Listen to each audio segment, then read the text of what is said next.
Buster Radio with Men and Moonraker and Nick O.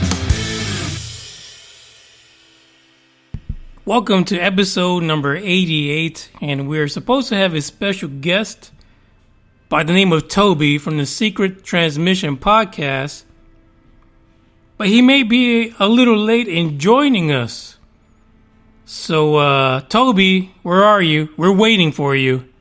In the meantime, let me just bring up something very fascinating. And I was hoping Toby would be on right now because I'm sure he would get a kick out of this. And maybe we'll stall. Let's stall for just a moment and kind of talk about some other stuff. Number one, if you are listening live or you are interested to catch this debacle, this accident live that we call UFO Buster Radio number 88, then you can get on the Spreaker chat box at Spreaker.com and look for UFO Buster Radio and get on the box and pretty much chat with Toby and myself, and we can talk about all things UFO and alien. Now, if you looked at the description, you see that Toby has a particular topic he wants to undertake today, and it's going to be fascinating and interesting, and I think you guys are going to like it. And I'm really interested in seeing Toby's perspective on this situation, this incident, this legacy incident from way back when. Now, if you are fortunate enough to have been following us on social media, Instagram, Facebook, Twitter, then you know we've been sending this out for a couple days, trying to let people know, hey, Toby from Secret Transmission is going to be on the podcast. Let's get it on.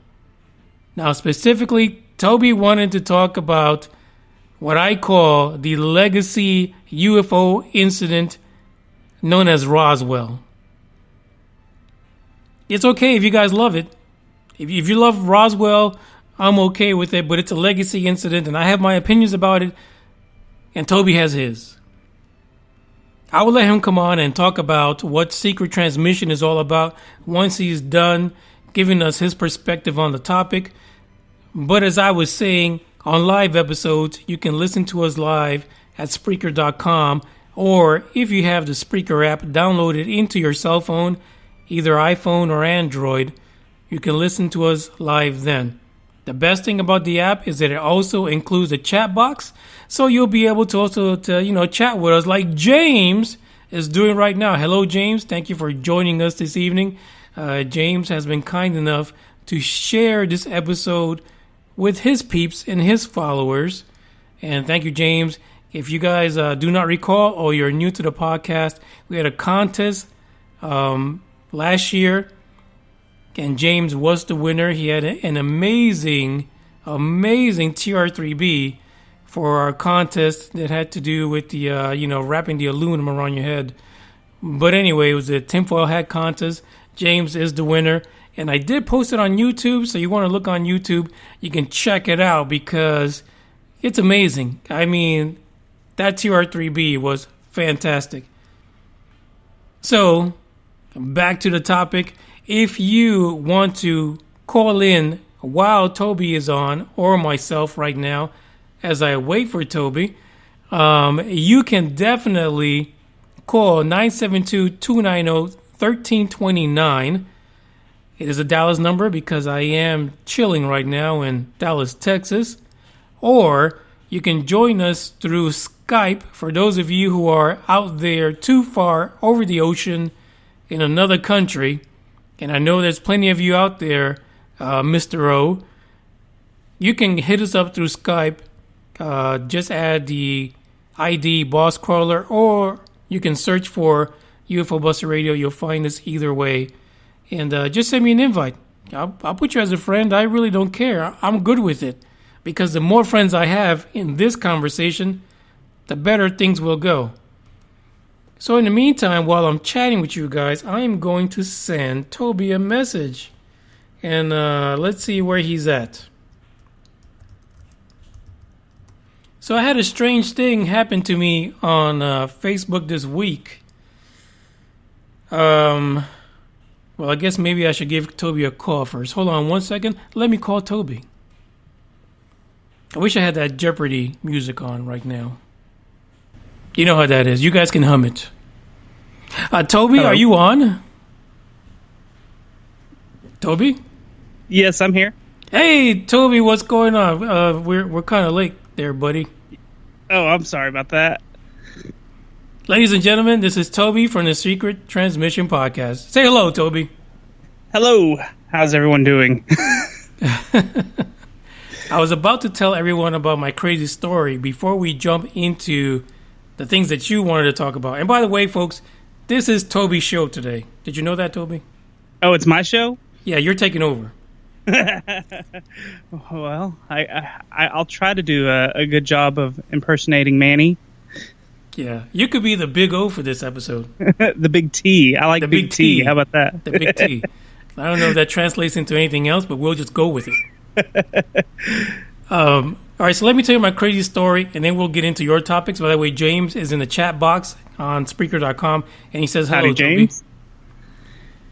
So, for you guys that follow me on Facebook, you know, my secret identity, I posted a thing where I said, if you guys can do some, I don't know, something like spirit traveling or something like that, if you can tell me what I have in front of me, then you win. Basically, I had two items in front of me. They had to name it. They had to use their little spirituality, whatever. I forgot what I called it. But anyway, this guy came on. His name is Ed. Ed, if you're listening, you need to come on the show. Ed says, hey, Manny, you dunce. What you're asking people to do is remote viewing. Yep. Which is very difficult. I said, geez, Ed, thanks a lot. You made me look like an idiot on my own post.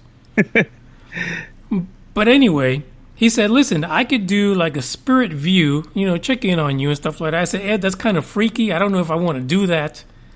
You know, leave my spirit alone. But he decided, he says, hey, nothing's going to happen. I'm just going to take a peek. I didn't hear from Ed that day. I heard from him the next day. And so Ed said some fascinating things. He said that I'm some kind of a golden warrior or something like that, which I'm like that every day. He didn't have to tell me that. The other thing he said was, I have an archon attached to me. Toby, do you know what an archon is? No, what is that? An archon is a Gnostic term for a demon. Ooh. Yeah. I crap my pants. I don't know about you, Toby, because you're talking to someone that has a demon attached to him. You have a demon attached to you. I have a demon. And So, it's crazy, right? it And Big is O's crazy. not around, so it's got to be just me. Oh, that's freaky. So Freaky. did he have contact with it? Well, Or he did- said he wouldn't do it. He said, you know, there's a good way to get rid of archons. I've watched The Exorcist. There's no good way to get rid of a demon. Right. Yeah. So I don't know. I'm going to have Ed. Hopefully, you know, he'll come on the show. He'll probably have to spirit view me to make sure I'm okay with it. But I've had a lot of freaky things happening in my home. So when he said that, I'm like, maybe he's right. Ooh. What kind of freaky stuff? Lights turning on, stuff moving. So here's an example. I had a light in which I try to turn on. It's one of those things where you have two switches on either side of the room. So depending on how you flip it, it'll turn on or whatever. Turned on both switches. The light stayed off. Went away, came back. The light's back on again. Then there was one night I heard this commotion where it sounded like someone dropped a dump truck on the roof. Weird. That's how loud it was. And, you know, and of course I got my computer problems and all these things, so I have no idea. James thinks that maybe he meant to say that I was the man and not that I had a demon. I don't know. That works too. I mean, I'd rather be the man rather than have a demon. Exactly. So, James, I like the way you think, but I'm thinking with all the links he sent me afterwards, he's talking about the real D word. And you guys can translate D word however you want. I want to say what's up to Mr. O out of the UK. He's joining us live. Thank you for joining, Mr. O. And he said, what's up, Toby? What's up? What's going on? What's going on? So, Toby, that was basically my rant. I wanted to get that off my chest because I feel like one of these days I'm going to disappear because of demonic intervention, but hopefully that doesn't happen. Some audio evidence of what may have happened to you, if that ever does happen. I may have to record that because I might have to leave this thing running because it's freaky. Yep. So, Toby, you had some specific topics you wanted to talk about. One was my little legacy Roswell deal, and the other was Maury Island. So, as the special guest host today, you get to pick what goes first. I think I'm gonna talk about your little rant where you were tired of the legacy incidents being looked into, because you were talking about how every year, we continue to look into Roswell. We continue to look into the Battle of Los Angeles. Like we recently did an episode on the Battle of Los Angeles. I know, I heard it. It was pretty cool. Thank you. And I think these sightings, there's no more evidence. You're right. But I feel like they need to be continued to be passed on, and passed on correctly. People need to do the right research and look into what actually happened, with that particular story, because it might play into future sightings, and people can be like, see, this is what we saw back in Roswell. This is what we saw. So, you listen to any UFO experience, and some people talk about triangular crafts, or cigar-shaped crafts, or disc-shaped crafts, or even donut-shaped crafts, like what we're going to talk about in a minute. And it kind of paints a picture for someone in the future to be like, wow, that's exactly what happened to me. Like the abduction stories and stuff. I think those are important for people to share those, because you might have someone that has the exact same experience. And when you have 30 people sit there and say, yeah, that's exactly what happened to me, or that's exactly what I saw, then that's a little bit more evidence of, well, maybe that first sighting has some legs on it, and it can run on its own. You know what I'm saying? Yeah, I agree with you fully, actually. My issue with Roswell and the incident that you're going to talk about, the reason why I call them legacy incidents, because and it may not be us, and it may not be me, it might not be you, but there's a lot of podcasts out there and paranormal shows, ufology shows, that base half their time on these legacy incidents, and they really ignore what's happening today. And Roswell is a perfect example of that. I mean, Roswell was forgotten. Like, after Roswell happened, they put the stuff in the newspaper, and it was gone. Nobody thought about Roswell.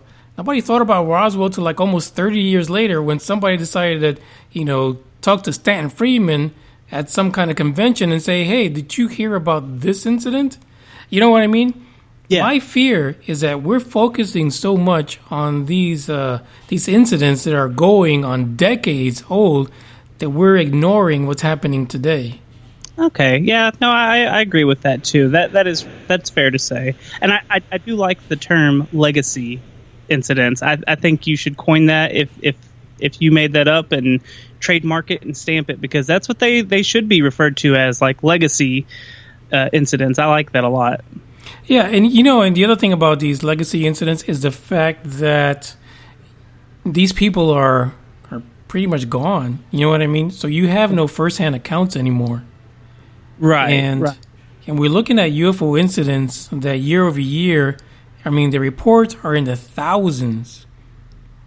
And my fear is that we're so focused on trying to figure something that happened back in the 40s that we don't look at all the reports we're having today. And what's going to happen is 30 years from today, someone's going to be talking about, hey, I looked at this TRB-3 report, and those people are going to be dead. You know what I mean? Whoever reported that is history at that point. And, that's why it's up to shows like us, or, When we cover a UFO topic or alien topic, we've covered a couple that are more of the mainstream, but we always want to try to talk about the lesser known ones. Like it really shocked me how many people were like, the Battle of Los Angeles, what's that about? So I feel like it's important for us to still continue to tell the story and lay out all the evidence, all the facts, and all the weird things about that incident. So that's what my argument was, is let's not forget them completely, because they still matter to this community, you know. Oh yeah, but they are great. But they do fall into a legacy category. I like that a lot, like I said. Well, thank you. I thought about that myself. I want to say hello to Psycho Billy, who joined us, and he's actually been contacting me through Facebook. Thank you for joining us today live. He was like, dude, how do we get the live notifications? It's weird because the speaker app is hit or miss sometimes, I've noticed. Sometimes I'll get notifications on the stuff that I listen to live like 2 hours after it's done. So, go figure. I can't. So tell me something, Toby. What is it about, let's say, something like Roswell that really speaks to you as far as ufology is concerned? Because your show actually covers a whole gamut of different topics. We like the weird, and we cover everything from cryptids to serial killers to conspiracies and UFO sightings and anything else in between. So yeah, we cover everything. But I mean, like I said, Roswell's important just because there's so many questions. Battle of Los Angeles, so many questions. Even down to the Aurora, Texas incident, like there's so many questions. Oh, I got something on that one, by the way. Do you? Ooh, I'm excited. It's more like a question. But go ahead. The stories, it's so hard to sift through the sightings and stuff that are, if someone's making it up for attention, like some people believe with the Aurora, Texas incident. So I'm sorry, I have a 2-year-old that's about to invade my room. He's jamming out on a guitar. Nice. Anyways, buddy, will you take that in there? I'm sorry about that. Anyways, I forgot what I was saying. I'm sorry. You were saying that the guitar sounds great. Oh yeah. He was playing it real good. I'm so red right now. But you said it was weird, like weird stories, like Roswell and things like that. Yeah, I still feel like, even though there's no one to talk to ask like specifics anymore, I still think they're important to study and just learn as much as we can, because nowadays we all have a camera in our pocket. Back then we didn't have the technology we have now, so we can actually have proof of evidence now, if anyone can ever get anything on tape that looks good. But like back then, there's no evidence of stuff. It's just, well, here's the story, here's the weird facts, you put it together, you decide. You know what I'm saying? Right, absolutely. So I had a strange thought the other day. This might be the demon talking. So Aurora. So the first time we met was at Aurora, right? In person, should I say? Yep.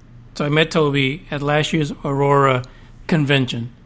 But lately I've been thinking about Aurora because they moved the date down to September, and I was kind of bummed about that. But a thought crossed my mind, and here's my thing. So when we were at the convention, a lot of the presenters kept on saying airship. Right. They never said it was a UFO. They continued to say airship. You're right, they did. Right. The entire time. They My never said thing crash. was, yeah. So no one ever said UFO. Well, of course, this wasn't coined to like the 40s, but still. My concern was, so you have a town of people. So this thing crashes into Judge Proctor's property. It gets taken out by the the water windmill or whatever the heck it was. And it blows up into flames, and they find this little person, right? He was vertically challenged. And they take this little person who is burned, is kind of crispy. They never try to find out if he had any relatives, or they just buried the guy. Right. Isn't that kind of weird? Isn't that strange, even for 1897? Here's my feelings on that. It's 1897, and work still has to be done. It's not like it is nowadays where you can just run down to Walmart and grab a gallon of milk. So life had to continue. The fields had to still be ran. Farmers still had to farm. I feel like you just couldn't pay too much attention to that. I guess, and I'm thinking about. That's the only thing I could think of is like life had to continue. It wasn't one of those things that you could sit there and scratch your head about and tweet out or get on Facebook and be like, holy crap, this weird thing happened to me. What do you think?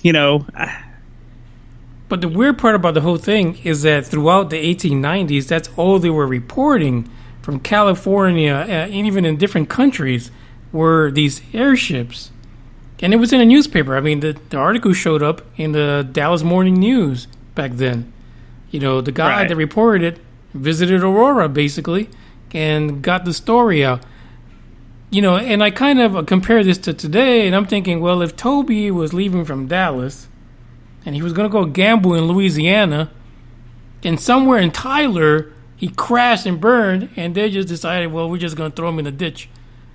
That's what I compare it to. Yeah.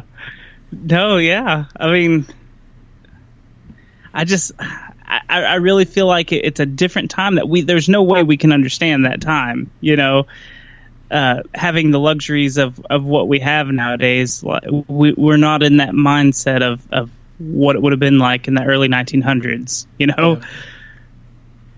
So I don't know. It's a really, that's why that case is so fun, because you can argue about so many things with it, and it's still it's a crazy mystery.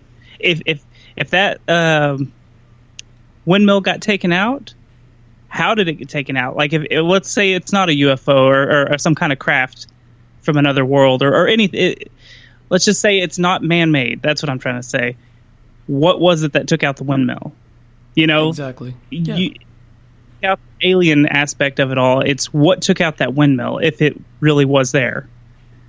So that's why I believe that's a really fun case, even though there's a little bitty bit of evidence on that one. Exactly. And you know what? No slight against Aurora. Like when we were there last year, it was fun. Yeah. They had a lot of great speakers. Mm-hmm. I can't wait until they manage to get it all together here in September. Yeah. So we'll see. We'll see if UBR is going to make an appearance. I'm not sure yet. I'm not cool with them, taking those little people and burying them just like that without trying to identify them. What can I do? All right, so listen, if you guys are listening live, get on Spreaker.com and get in the chat box and say hello. And by the way, while we were speaking, Psycho Billy says he was actually born in Roswell. Ooh. Yeah, so he's not cool with us trying to minimize the history of Roswell. That's just not right. I was just ad-libbing that. He didn't say that. I'm just saying that. So yeah, get on Spreaker.com. You can chat with myself and, of course, Toby, the special guest for today from the Secret Transmission Podcast. And before he gets off today, he's going to let us know a little bit more about his crew, because Toby doesn't do that show alone. You have an entire crew with you. We usually have 4 people with us, and usually it's my girlfriend, my brother, and one of our friends, and we talk about the history of a weird topic, and then we talk about the theories, and then we kind of have a roundtable discussion of our theories, and we might make some dick jokes here and there. Okay. And he meant, dick like the name, like, what is it, Robert? I don't know. Dick Tracy? Yeah. I'm not sure. Anyway, I'm trying to keep it clean, Toby. Anyway, for those of you who are laughing right now, that was a slight little dick joke there. But anyway, to be sure to check out Toby at the Secret Transmission Podcast. But we are going to now get into Maury Island. All right. So we covered this a little bit in our Men in Black episode, and since then I've actually found more parts to this story. So that's why I was really interested in talking about it again. All right, sweet. Let's do it. Oh, Richard. James says it's Richard. Richard is a dick. Okay. Richard is Dick. Yeah. Good old Richard the Dick. So the Maury Island incident happened in June on the 21st of 1947, and it is to note that this is before Roswell. This happened before Roswell. So that's like Uber legacy. Yes. This is the yeah, I don't know. This really should have been one of the first big ones, but Roswell, I guess, had more eyes on it and stuff just because it hit papers and stuff. Right. So the main guy that's involved in this is Harold Dahl. I think that's how you say his last name. I think D-A-H-L. Yeah, I probably butchered it on our show too. So from what I understand, he was with his son, and he had his dog, and they were in a boat. And what they were doing is, I guess there's some timber companies around the area, and logs would fall off into the water. So what they would do is they'd go pick them up, and then they would sell them back to the timber companies, right? Right. Is that legal? They're taking the guy's log and selling it back to them? Well, there was something about that they have their serial numbers on the logs, so you could actually get it back to the right company. So, I mean, I guess they were okay with it. So, I mean, someone else going and fetching your stuff, that's not bad. Yeah, not too bad. Not too bad. So while he was out doing this, Harold reported seeing 6 donut-shaped ships hovering over the water, and they were made of like reflective material. And I guess he estimated that the diameter was about 100 feet, and the center hole was like 25 feet in diameter. So, I mean, that's pretty big. It's pretty huge, especially since they're sitting around in a dinghy pulling logs. 6 of these in the sky. Right. So I guess he ended up pulling off to the shore so he could try to snap a couple of pictures. And one of the ships was flying lopsided or something. Like it just wasn't flying straight like the other ones. So he explained that one of the other ships bumped into it. He ended up hearing a really loud noise, and he saw thousands of pieces of slag drop from the center of the ship, which slag is like metal that's been melted. Like the how do you explain it? Kind of like when you see it at a refinery or something like that. So he saw a bunch of this metal fall from the center of that ship. Right. And he says that it was white and it was lightweight metal. And I think he actually got a few pieces of this. He also claimed that the ship dropped 20 tons of dark metal that looked like lava rock. And as soon as it hit the water, it caused the water to steam up just because it was so hot. Right. So some of these pieces that fell actually hit his boat, hit his son, and burned his arm, and even killed the dog. The dog dies. Isn't that crazy? That's the part of the story that really gets me.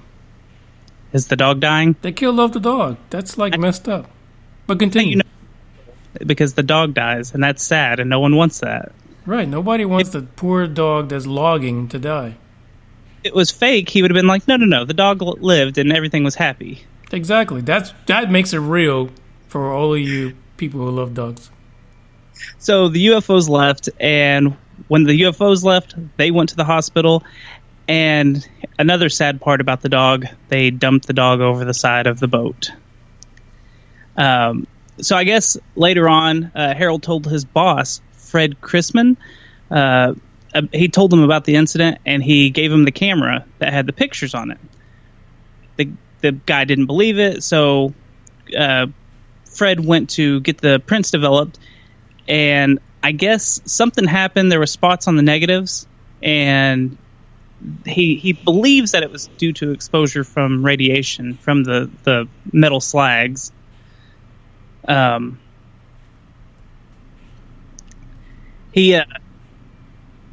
guess the next day, Fred was visited by Men in Black after he tried to get the film developed, and the Men in Black were like, "Hey, why don't you come eat breakfast with us?" And I guess Fred was like, "Yeah, sure." He followed these black guy, the Men in Black, and he followed their car, which they were driving a black Buick. So that fits, classic vehicle. So that fits into the whole Men in Black thing, you know. Yeah. Will Smith said so. Do what? Will Smith, he said so. He said that. So while they ate, the stranger, the two men, they didn't ask him any questions. Instead, they just straight up told him what happened to Harold and his son. The Men in Black warned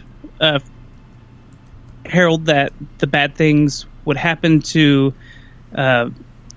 him and what's the other guy's name? I've already forgot. Udall. Yeah. That, you know, if they didn't stop this, bad things were going to happen to both of their families.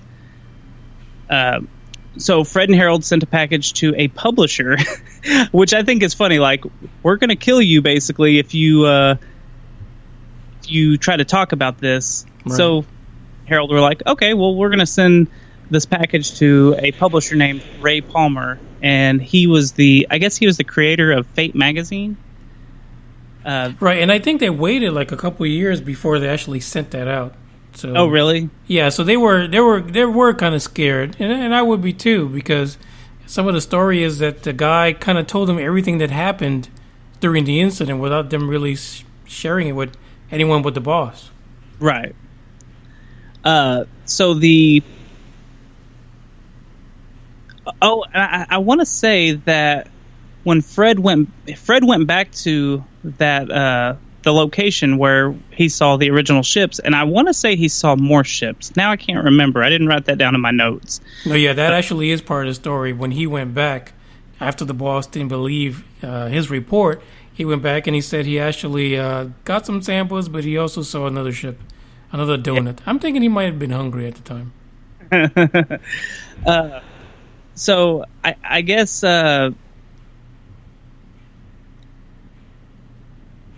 Ray Palmer got in touch with Kenneth Arnold, who I guess investigates UFOs. Right.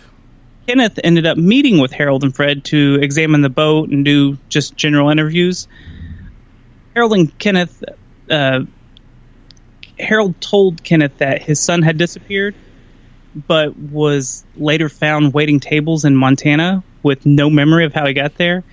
So that's a weird little nugget to put into this story. Like, his son just up and disappears and is like, yeah, I don't know what I'm doing. I'm waiting tables. Yeah, there's some really weird twists and stories when it comes to Maury Island. And, of course, we have the introduction of the Men in Black. Right. So that's perfect.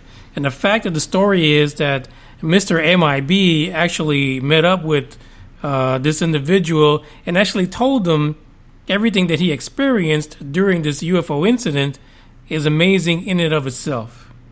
Right. The fact that he went back and there were more UFOs, that's great. But then the kid missing, doesn't it just become too great? Well, and now it's going to get better, because on July 31st, 2 U.S. Army Air Force officials came to investigate the case themselves. So the long story short is 20 minutes after the Air Force officials got on the plane to leave the island, the plane ended up crashing in Centralia, Washington. I probably butchered that name, so any Centralias, I apologize. But Harold and Fred, they claim that the officials took parts of the metal on board with them. And here's where it gets even weirder. Some people believe that they heard anti-aircraft guns shoot down the plane. And, the newspapers and the FBI got phone calls saying it was shot down to cover up what they have recovered from the site. Okay? So that's pretty weird. The Air Force investigators determined that the crash had been just a unfortunate accident. One of the engines caught fire before the officials could jump out. A wing broke and struck the tail section, which also broke off. And that sent the plane into a spin, trapping the men inside so they couldn't get out. Now, here's something that's really interesting, too. One report I found says that you aren't allowed to go to that area where the plane crashed. Okay. Apparently, it's private land, but the government won't allow you to investigate that area without permission, and you have to have an archaeologist. Oh my God, I can't say it. Archaeologist. There we go. See, this is what I do on my show. I mess up every word. You have to have an archaeologist, and you're not allowed to dig the topsoil. I don't know why, but that's what one report says. You are not allowed to check out the area where that plane crashed. So that's interesting because if you think about it, if some of that slag, that metallic material that came out of that UFO had any kind of radioactive properties, if you look at radioactivity and the half-life of some of these elements, it's possible that area could still have some of that radioactivity behind. Oh, yeah. See, I didn't even think about that. Yeah, so that's fascinating in and of itself.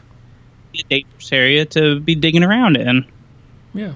And so, what's funny, too, is that one of the accounts that I read about Maury Island was that the individuals that experienced the UFO, Mr. Dahl, and the boss that he gave the information to, that they were kind of being threatened that they would be blamed for the death of those military members. Right, and the Air Force was basically like, admit, or maybe it was the FBI, but whoever it was, a government official was like, admit that you were faking it and you won't be prosecuted for the death of those two Air Force officers.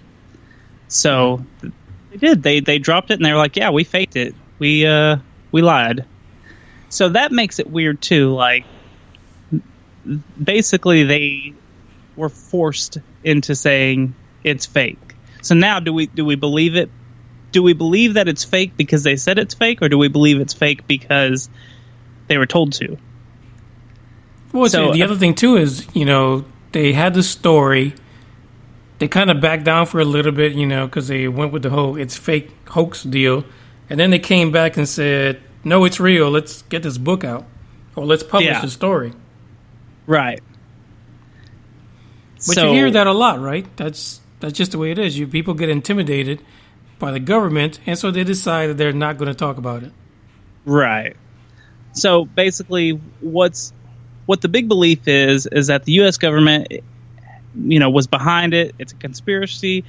They know about the UFOs dumping the maybe nuclear waste, whatever that was that steamed up the water, and people believe that a shadow government agency sabotaged the officers that were in the plane so they could eliminate the investigators and blame Fred and Harold, just like they did, so they could convince them, look, this is your fault. So it's either a huge conspiracy or lots of weird little coincidences. Yes, and here's another one, and this is why I claim it as a legacy incident, because we're working on 70 years now. You know what I mean? And it's really hard to get the story straight. And honestly, when I was looking it up, I came across several different versions of it. And this is what happens with legacy incidents.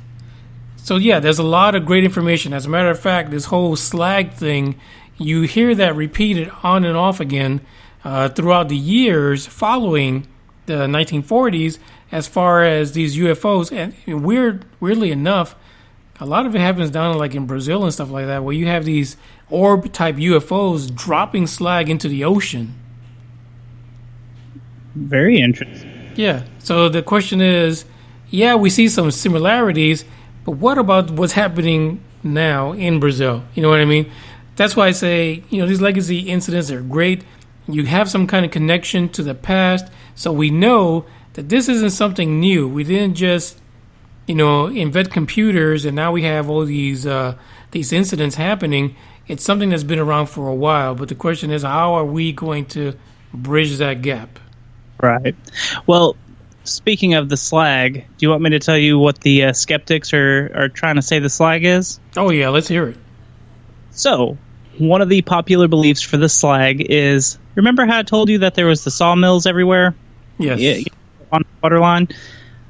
Apparently, these sawmills would actually cut their own blades and other equipment, and that slag is just the leftover metal and would make its way into the water.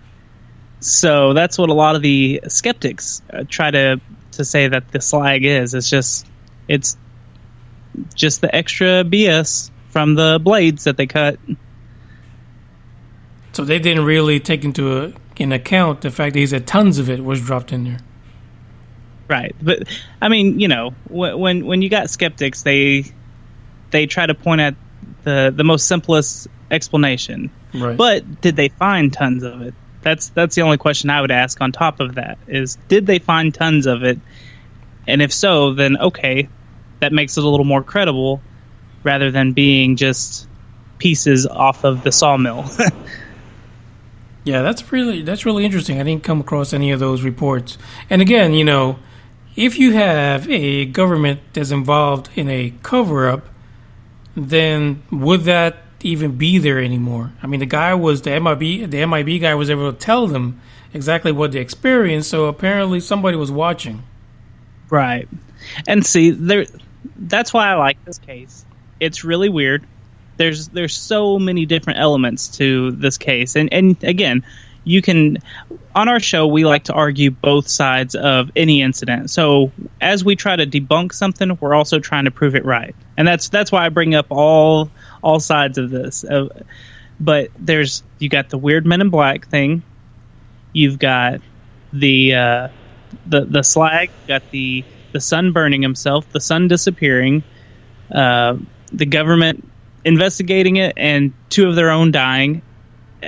There's just so much weird. Like it's hard to say that, to try to deny this one. That's how I feel, anyways. Yeah, and what's weird too is that all of the modern conspiracies are in that Maury Island story. Yeah. Oh yeah. Yeah, that is great. So listen, I got a question for the chat box. What do you guys think about Maury Island? Do you believe it? Do you think it was a real incident? Do you think that Mr. Dahl was high on crack and he killed his dog and he burned his kid? I mean, let me know. Let us know in the chat box. But I have a question for Toby, though, before we move into anything else. Okay. One of my favorite episodes on the Secret Transmission podcast was the issue of the Mandela effect. That's our favorite right now, too. I mean, it's crazy because I now go around, anytime I hear somebody dying or I look back at old movies or old titles, I'm thinking, did I suffer a Mandela effect? Yep. See, it's fun to blame Mandela effect on everything, too. Like, what are you trying to say? I'm old?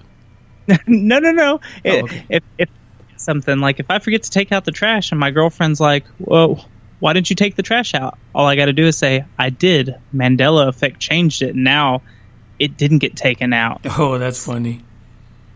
So we use Mandela effect as that's our big running joke now.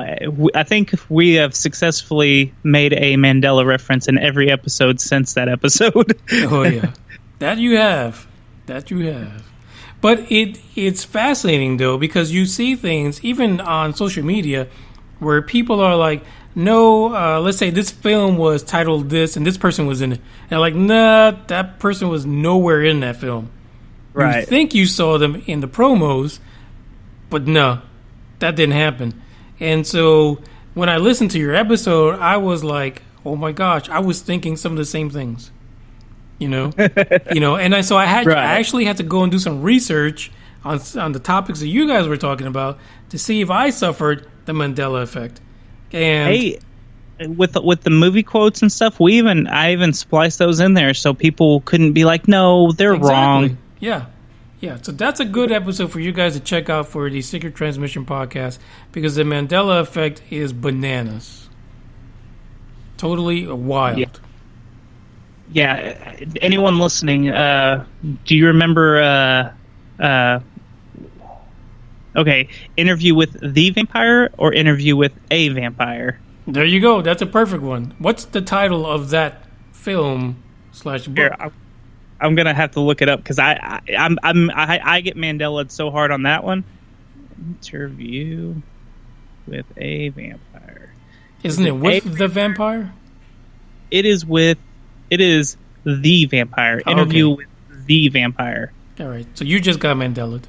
Yeah, every single time. That one messes me up. We even had to stop. We took a break so we could go find our copy of it on DVD to see what it was called, because we were not convinced that the internet was telling the truth. Yeah, that is just crazy. That it's like you can't really. How do you resolve it? Because I've seen people get into battles on social media, and someone will bring up the evidence. They're like, nope, that's not it. Oh yeah, yeah. And we're actually gearing up to do a part 2 of that. Hopefully in the next couple of weeks. I'm trying to find a bunch of really good examples, because the problem we had was a lot of people were upset that, oh, you're just using pop culture stuff.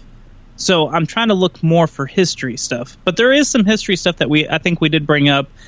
In school, I was always taught that Hitler had brown eyes. Because I remember being younger and being like, what a hypocrite. He's got brown eyes, dark hair. That doesn't fit his Aryan race thing. Right. Apparently, if you look it up now, he had bright blue eyes. So fascinating. And there's weird things like that in history. The Bible has changed a lot, apparently. A lot of Bible verses, really weird things are popping up in the Bible. The word couch, like, you'd sit on a couch and watch your favorite movie. That couch is in the Bible now, apparently. And the word there's couch? The word couch. There's there's a lot of really weird ones. I wish my co-host Rudy was with me, because he knows a lot of those. But there's just, it could be explained just by translations over the years and people rewriting the scriptures and everything. Right. It's still really weird. People aren't remembering a lot of the stories how they are now. Yeah. And so I just want to say that, going back to my question to the chat box, Billy did answer, and he says it was a real story and the dead dog proves it. And this is what I say. Billy, they didn't like the dog, so they needed a story to kill the dog and throw him overboard. That's the way I see it. I still don't get why the dog had to die. I don't get why. It was 1947. They could have, taken it to a vet, given it a proper burial, but instead they just threw it overboard. That dog. Yeah. That's the one thing in the story. I wish they could have showed the dog to someone and been like, look what happened. This thing killed my dog. Hey, look at that. See? Exactly. But that's the one thing in the story that really makes it like, I don't know, guys. I think this is it's a fib. Yeah, that is just, like I said, it has a lot of great things in the story because it's so reminiscent of what we see today in media and conspiracies. But then it has these little hang-ups like the poor dog, poor Snoopy. And I wonder, well, I was going to say, I wonder if someone could go scuba diving and find it, but I mean, it's 70 years later. There's probably nothing left of old Yeller No. down there. Yeah, Old Yeller's gone. So listen, folks, we are reaching the 45-minute mark, but I want to make sure that everybody knows that the Secret Transmission podcast can be found on iTunes, Stitcher, isn't that correct, Stitcher? We'll play, and we even have a YouTube channel that has most of our episodes up on. Yeah, and actually I'm pretty jealous of the YouTube channel because unlike moi, Toby does the... is it you that puts up the video? I am the jack of all trades on this show. I do all the editing for everything. So if the quality is terrible, it's my fault too. So I get blamed for the good stuff and the bad stuff. So check out Toby's good, bad work on YouTube. Look for Secret Transmission. And also you can find him on Twitter, Instagram, and do you guys have a Facebook page? Yes, but it hardly gets used. But you'll like it. It hurt nothing. Oh, by the way, Billy is asking about an article that we talked about on the show about that guy in South America, the kid that had the statue of that one saint in his room, and he had all this stuff written on the walls, and then he went missing. Did you ever hear about that story? No, I guess I missed that one. I want to say that was also in Brazil. Brazil is like just a funky place. So this kid, well, he's not a kid. He was more like an adult, young adult. Yeah, and he was a psychology student. And apparently his parents went away, and he was home alone with his sister was there.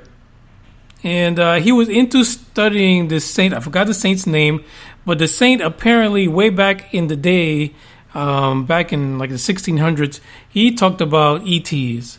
You know, the fact that there's a possibility there could be ETs. So needless to say, he got the axe by the Christianity, the powers that be at the time. But the kid had a statue in the middle of his room, and he had all these scriptures and writings all around the room. And it's funky because if you go on Facebook and you look it up, you'll actually see pictures of the room, and apparently the government or the local police were out trying to figure out what the heck happened to this kid because he was missing. And I have not seen an update on that. That's something. It's just weird. Yeah. I have seen videos of his parents talking about the kid and things like that, and basically the time leading up to his disappearance. But you guys got to check it out. As a matter of fact, if I find it, I'll bring it up again in the next show, and I'll see if I can find an update on that because, you know, again, it's just a weird story, right? Right. Very cool. Yeah. So, Toby, any parting words for the UFO Buster Radio fans that have been listening to you and might be interested in some of the crazy topics they'll listen to at Secret Transmission Podcast? Well, I'll say that if you didn't like my ramblings just now, it's because I'm nervous that this is live, first off, and two, edit myself later on our show. So I sound a lot more intelligent. I don't sound like I do now, a stuttering fool. Listen, I feel your pain because I hate doing this live, but I really am trying to do my best at it. I sound like a fool most of the time, but people entertain me. Hey, you got more guts than I do because I've been sweating this for the last hour before we went live, and I was like, oh gosh, this is terrible. Folks, this has been Toby from the Secret Transmission Podcast. I hope you guys check out the links in the description and give the show a visit. You know, like he said, iTunes, Stitcher, Google Play, YouTube. Trust me, look up the Secret Transmission Podcast and you will find them. Toby, thank you for showing up today. Everyone absolutely appreciates it. Hey, thank you for letting me come on and ramble and stutter through this whole thing. And for everybody in the chat box, thank you for joining live. Everyone listening later, you've got to get on board, join us live, and be interactive. This is Manny Moonraker. This was episode number 88, and we're out of here. Say ciao, Toby. Adios.